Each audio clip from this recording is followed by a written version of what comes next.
O que um mago, o escritor norte-americano Ernest Hemingway e o campo de concentração de Dachau na Alemanha podem ter em comum?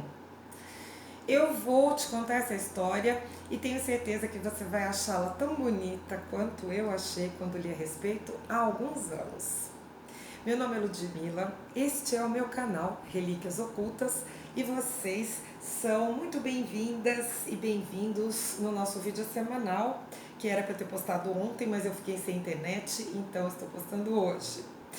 É claro que essa história tem a ver com qual mago que nós estamos falando, de qual mago que nós estamos falando.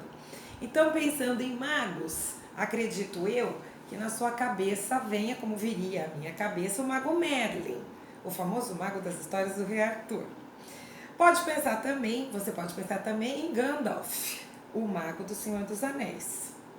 Se você é cristão e frequenta a igreja, pode ser que se lembre da história de Simão o Mago, que está narrada no livro dos Atos dos Apóstolos, capítulo 8, versículos 9 a 24. Simão, que foi considerado pelos padres da igreja como o iniciador da heresia dos gnósticos, da qual nós vínhamos falando. Eu pensei aqui, a gente pode lembrar da maga patológica também. Eu adorava a maga das histórias do tio Patinhas. Eu tenho até o manual da maga, um dia eu vou mostrar aqui no canal. Dando um salto no espaço-tempo, podemos ir para o século XX e pensar em Aleister Crowley, o famoso britânico, membro da Ordem Hermética do Amanhecer Dourado, que tem aí histórias que têm relação com a Segunda Guerra também. Mas acontece que eu estou falando de um mago brasileiro, porque nós brasileiros também temos um mago, também famoso internacionalmente, que também já entrou para a história da literatura, como um dos escritores mais lidos e mais vendidos, né, consequentemente, da história da literatura. Se você pensou em Paulo Coelho, acertou na mosca, exatamente, o parceiro de Raul Seixas. E se você não gosta do Paulo Coelho, eu sugiro que você leia essa excelente biografia dele, escrita por Fernando Moraes, porque é daqui, inclusive, que eu vou tirar essa história que eu vou contar hoje. Tirei do capítulo 21 da história da vida dele, contada pelo Fernando Moraes. Eu gosto muito do Paulo Coelho, bastante mesmo, eu admiro demais a pessoa dele. Ele é uma celebridade mundial, por ótimos motivos. Ele tem fãs de todos os tipos, desde o ex-presidente americano Bill Clinton, a estrela de cinema Julia Roberts, Kobe Bryant, que acabou de falecer aí, infelizmente, era fã de Paulo Coelho. Vladimir Putin, pasmem, é fã de Paulo Coelho.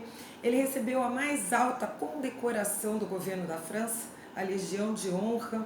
Ele deu nome a uma rua de Santiago de Compostela. Enfim, ele é uma pessoa que é bem recebida na Casa Branca, no Palácio de Buckingham.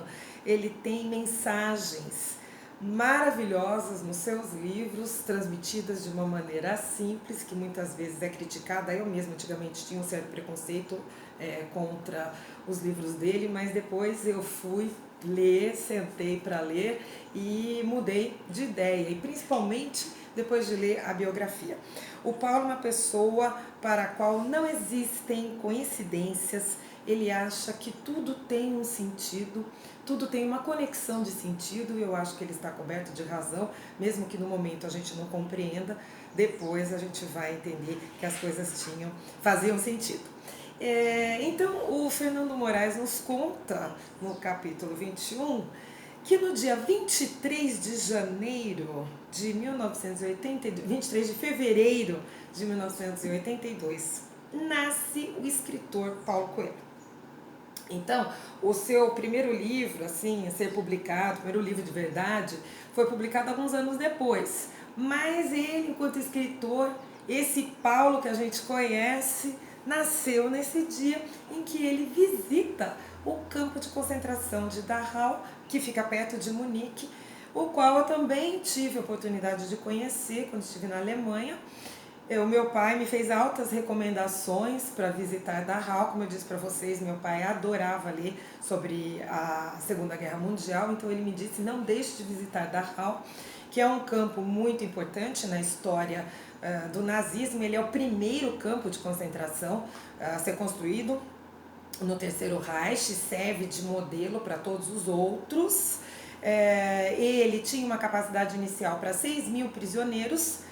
Os prisioneiros aí, né, leia-se, qualquer pessoa que fizesse a mínima oposição ao regime nazista. Quando as tropas americanas liberam este campo em 29 de abril de 1945, ali eles encontraram mais de 30.000 pessoas, então estava com superlotação de pessoas subnutridas, pessoas doentíssimas, sofrendo todos os tipos de privação e humilhação que vocês possam imaginar. E aí o campo foi mantido, a maioria dos alojamentos foi destruída na Segunda Guerra, mas eles mantiveram algumas coisas para que justamente a gente possa visitar, para que as pessoas possam ter essa experiência. E lá foi o Paulo Coelho fazer essa visita. E ele tem então o local onde os prisioneiros chegavam, eram recepcionados, eram fichados, recebiam seu uniforme. Aí tem os alojamentos que a gente pode visitar. Horrível, você até mal de ver a degradação a qual as pessoas foram submetidas ali. E aí quando a gente sai, a paisagem muda um pouco, tem um bosque pequenininho, e no meio desse bosque um tipo de um chalé inofensivo, só que esse chalé era o crematório do campo. Ali havia também uma câmara de gás, que os historiadores dizem que até onde se sabe não foi utilizada, nunca foi utilizada, mas o crematório sim. E nesse crematório a gente vê até as macas, estão lá, as macas onde os corpos eram colocados para serem incinerados depois. E o Paulo começa a passar mal, a se sentir muito mal. E na saída desse crematório, assim, tem alguns templos, né? Diversas denominações religiosas fizeram representar ali. Então a fé judaica, os protestantes, grego-ortodoxo, e tem uma capelinha católica com um campanário. E quando ele está saindo dali, assim, muito mal, muito triste mesmo, ele ouve os sinos tocarem, anunciando o meio-dia. E vai caminhando nesse quadro aí, vê uma escultura, tem uma escultura no Monumento Internacional do Campo de Dachau, depois você procure, por favor. É uma cerca de arame farpado estilizada, onde tem alguns corpos pendurados. Quando eu estive lá, o guia me informou que alguns prisioneiros tentavam se suicidar se jogando contra a cerca. Então o nível de desespero era tão grande que eles tentavam se matar de qualquer maneira, como fosse, sei lá, tinham a ideia que fosse, tentavam se matar. E esse monumento representa essas cenas, as pessoas tentando se libertar de alguma forma, ou tentando pular a cerca, ou se matando.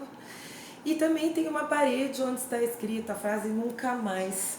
E o Paulo leu essa frase e entra na capela para acender uma vela, fazer uma oração. E pensa, meu Deus, ainda bem, nunca mais isso vai se repetir, as pessoas nunca mais vão ser submetidas a esse tipo de situação. Mas, pensando isso, ele também acaba se lembrando de que não é bem assim, né? Porque depois da Segunda Guerra, várias outras guerras, o mundo passou por vários outros conflitos, guerras, campos de prisioneiros, ditaduras, prisões assim, injustas, torturas e mortes. Então ele começa assim, ele tem uma crise, uma situação interessante, né? Incrível. É muito comum assim, né? A pessoa passa por uma, tá lá acendendo uma vela, fazendo uma prece, mas passa por uma crise de fé, pensando que nunca mais coisa nenhuma, o mundo é uma porcaria, para não falar outra palavra. Está no livro, tá? Se você quiser ler, veja. O mundo é uma droga e eu também sou uma droga porque não faço nada para melhorar essa situação. E é nesse ânimo que ele tem uma verdadeira revelação, uma iluminação, porque ele se lembra de uma frase que você também conhece, que todos nós conhecemos, nenhum homem é uma ilha. E aí ele dá aquela parada tentando se lembrar do resto do texto, um texto muito bonito, que eu peço licença para ler aqui para vocês, porque vale a pena e vocês vão entender a história e o título da postagem do vídeo por conta desse texto aqui. Nenhum homem é uma ilha, isolado em si mesmo. Cada homem é parte do continente, parte do todo. Se um seixo for levado pelo mar, a Europa fica menor, como se fosse um promontório, assim como se fosse uma parte de seus amigos ou mesmo sua. A morte de qualquer homem me diminui, porque eu sou parte da humanidade. Eu fico emocionada toda vez que eu leio. Aí, continua o Fernando Moraes, e Paulo não lembrava do resto, né? Faltava a frase final, que ao ser lembrada parecia ter aberto todas as portas da memória. E por isso, nunca procure saber por quem os sinos dobram. Eles dobram por ti. Na semana passada, quando eu falei das fogueiras do Terceiro Reich, dos autores que haviam sido condenados, eu falei em Ernest Hemingway, que dava títulos muito bonitos para os seus livros. E eu mostrei para vocês esse aqui, que é o meu título favorito. E agora vocês entendem, né? Ernest Hemingway tirou o título desse livro, que é a epígrafe do seu romance, desse texto que foi escrito pelo poeta inglês, poeta metafísico inglês, John Donne. Eu vou deixar o nome dele, vou disponibilizar aqui na descrição do vídeo. Eu escrevi no meu roteirinho a data, o nascimento dele. Ele nasce em 1572 e morre em 1631. John Donne teve uma vida muito conturbada, passou por muitas privações e durante um período em que ele foi acometido de uma doença quase fatal, ele teve tempo de parar e meditar a respeito da vida e da morte, escreveu meditações e esse texto aqui é da meditação número 17 de John Donne. Eu também vou deixar disponibilizado na descrição do vídeo. Então, pessoal, antigamente a vida das comunidades era muito regulada pela vida da igreja, né? pela rotina da igreja. Então os sinos tocavam, anunciando, ainda tocam, né? Em cidadezinhas do interior, em catedrais, anunciando as horas do dia. Então, quando morria uma pessoa. Então ele está se referindo aqui ao tocar do sino, os sinos dobram, eles tocam, anunciando a morte de alguém. Ele deve ter ouvido os sinos anunciando a morte de alguém e escreveu esse texto belíssimo que nos lembra de que a morte de uma pessoa sempre é a morte de um pouco de cada um de nós. A sabedoria de John Donne, a sua sensibilidade foi magnificamente usada por Ernest Hemingway ao dar o título do seu lindo romance que se passa durante a Guerra Civil Espanhola, que vai de 1936 a 1939, quando começa a Segunda Guerra. Então vocês veem que esse período aí na Europa foi realmente muito conturbado, terrível, um período muito violento que só rendeu tragédias. E muitos anos depois, os ecos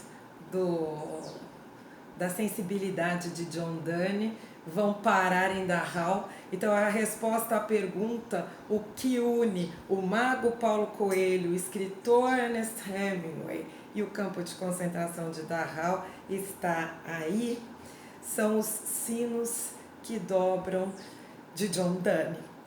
Eu espero que você tenha gostado desse vídeo, que eu tenha conseguido cumprir a minha promessa, que você tenha achado essa história tão bonita quanto eu achei quando li. Espero que você vá procurar ver aí cenas do campo de concentração de Dachau, tente fazer uma visita por sua própria conta, leia sozinho depois o texto do Donne. e tenha, como Paulo Coelho, uma reflexão, medite aí um pouco sobre o que faz sentido na nossa vida, que é a nossa irmandade. Nós todos estamos aqui, afinal de contas, juntos nesse barco chamado Planeta Terra. Então, espero que você tenha gostado. De novo, se você gostou, dê um like. Na semana que vem eu nem vou fazer mais promessas, porque eu fico fazendo promessas aí no meio do caminho, surge alguma outra coisa, eu mudo de ideia, resolvo fazer uma nova postagem. E essa de hoje eu tive a ideia de fazer, porque na semana passada, dia 27 de janeiro, eu descobri que foi o Dia Mundial em Memória das Vítimas do Holocausto. Então, eu fiz aqui a minha pequena homenagem a essas vítimas, querendo dizer também que, na verdade, a gente faz uma homenagem a todas as vítimas, de todas as épocas, de todos os conflitos, de todas as tragédias, porque nós sofremos e morremos sempre um pouco junto com todos eles, tá bom? Muito obrigada e até semana que vem.